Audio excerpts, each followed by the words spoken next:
Jeshi la Iran la IRGC lasema litazindua zana za kivita zitakazomshangaza adui. Jeshi la Iran la walinzi wa mapinduzi ya Kiislamu limesema kuwa liko tayari kutangaza mafanikio mapya pamoja na zana za kushangaza za kivita zinazozidi upeo wa kuelewa wa adui, ikionya kuwa kila kitendo kipya cha uchokozi kitapata majibu makali.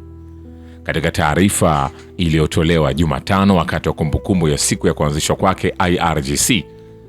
imejitaja kama nguvu ya wananchi iliyo imara, iliyo tayari kufikia mafanikio makubwa na kuonyesha uwezo mpya katika uwanja wa mapambano dhidi ya adui msumbufu na asiyeaminika.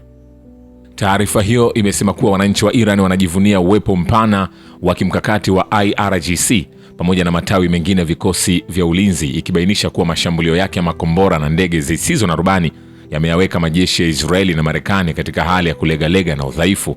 IRGC imeashiria kile ilichokiita ukimya wa sasa wa mapambano ya kijeshi na kusisitiza umuhimu wa kuwa macho na kufuatilia kwa karibu mienendo ya adui wakati wa mazungumzo na kipindi kinachoitwa usitishaji wa mapigano.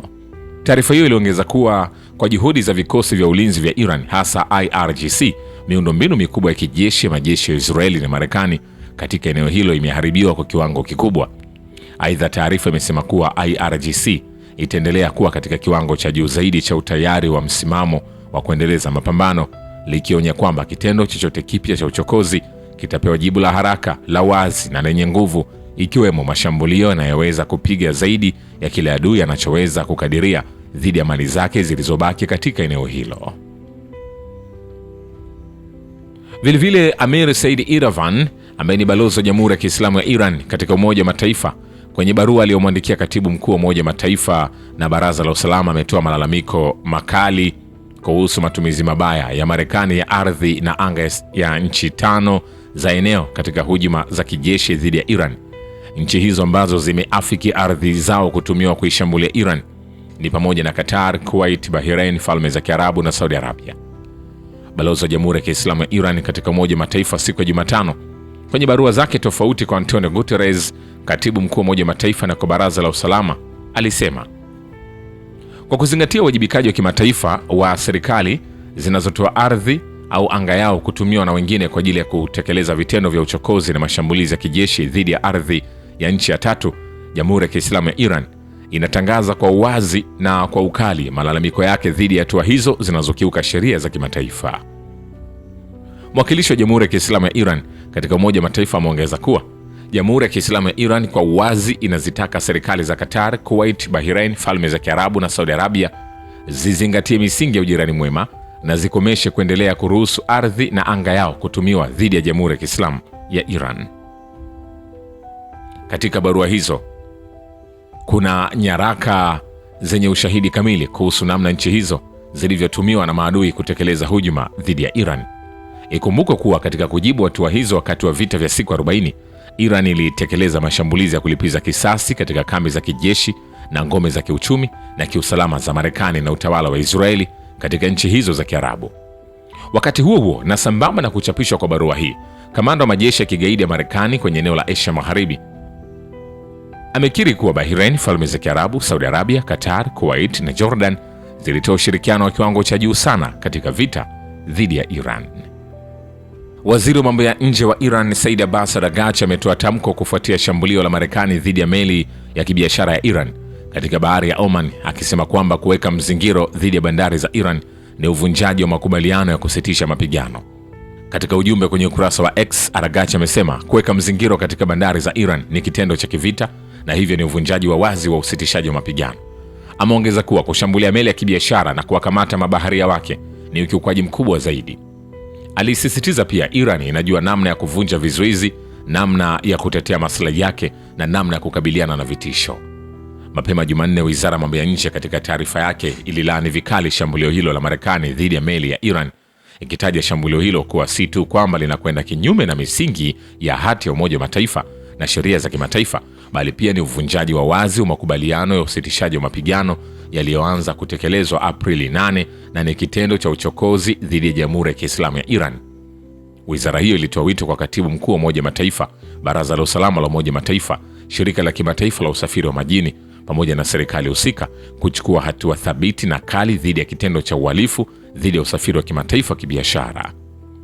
Aidha, ilitoa onyo kuhusu athari hatari sana zinazoweza kujitokeza kutokana na kitendo cha Marekani kisicho cha halali, ikisisitiza haja ya kuachiliwa mara moja kwa meli hiyo na wafanyakazi wake.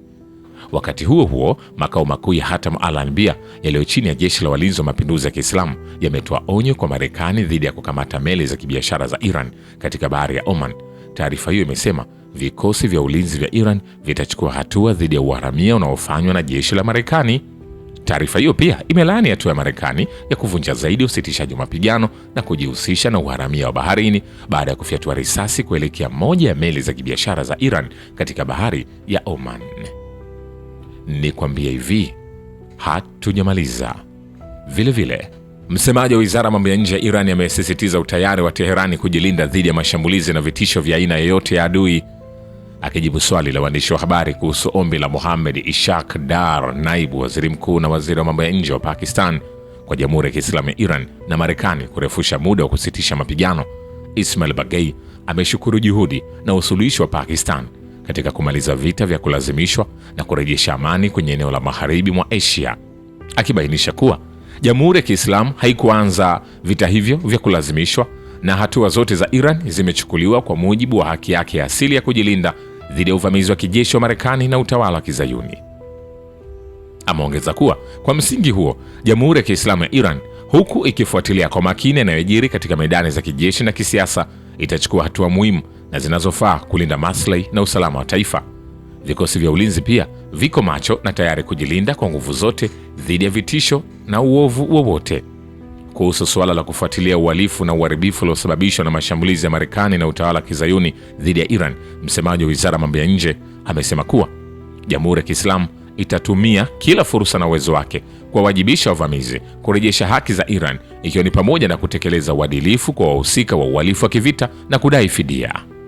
Akijibu swali jingine kuhusu uwezekano wa kufanyika duru nyingine ya mazungumzo na Marekani, Ismail Baghei amesema diplomasia ni chombo cha kulinda maslahi na usalama wa taifa, na mara tutakapofikia hitimisho kwa mazingira yanayoruhusu na yana mantiki kwa ajili ya kutumia chombo hicho ili kuhakikisha maslahi na mafanikio ya taifa la Iran na kumzuia adui kutimiza malengo yake mabaya, tutachukua hatua zinazofaa.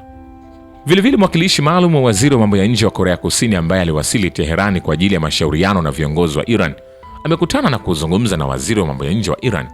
Katika mazungumzo yake na Chang Byung-ha, mwakilishi maalum wa waziri wa mambo ya nje wa Korea Kusini, waziri wa mambo ya nje wa Iran Said Abbas Araghchi ameutaja uvamizi wa kijeshi wa Marekani na utawala wa Kizayuni wa Israeli dhidi ya Iran kuwa ni chanzo cha ukosefu wa usalama kwenye eneo la Ghuba ya Uajemi na mlango bahari wa Hormuz. Amesema Iran, ikiwa kama nchi ya pwani mwa mlango bahari wa Hormuz, imechukua hatua kwa mujibu wa sheria za kimataifa na sheria zake za ndani ili kulinda usalama wake na maslahi ya taifa mkabala wa mashambulizi na vitisho vya Marekani na utawala wa Kizayuni, na ni wazi kuwa pande vamizi ndio zinazobeba dhima ya hali inayoshuhudiwa hivi sasa. Shukran kwa baba ukivita na historia ya dunia. Mimi ni Richard Shio, The Rich Voice. Ni follow Instagram na TikTok kama Rich Voice Official. Asante.